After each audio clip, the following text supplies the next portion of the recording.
Punjab Kings captain Shreyas Iyer చరిత్ర సృష్టించాడు. 18 ఏళ్ల ఐపీఎల్ చరిత్రలోనే 3 జట్లను ప్లేఆఫ్స్కి చేర్చడమే కాకుండా క్వాలిఫైయర్ 1కు తీసుకెళ్లిన తొలి కెప్టెన్గా నిలిచాడు.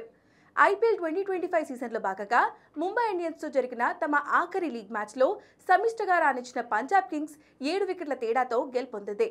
ఈ గెలుపుతో 19 పాయింట్లను ఖాతాలో వేసుకున్న పంజాబ్ కింగ్స్ అగ్రస్థానంలో నిలిచి క్వాలిఫైయర్ 1కు అర్హత సాధించింది.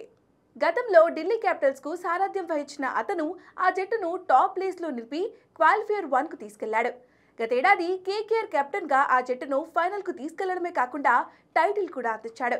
తాజాగా పంజాబ్ కింగ్స్ను క్వాలిఫైయర్ 1కు తీసుకెళ్లాడు.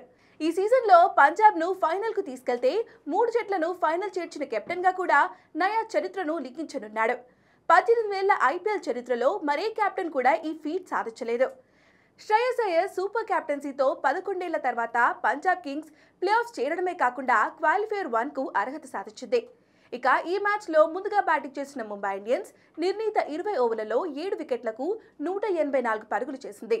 అనంతరం పంజాబ్ కింగ్స్ 18.3 ఓవర్లలో 3 వికెట్లకు 187 పరుగులు చేసి సునాయాస విజయాన్ని అందుకుంది.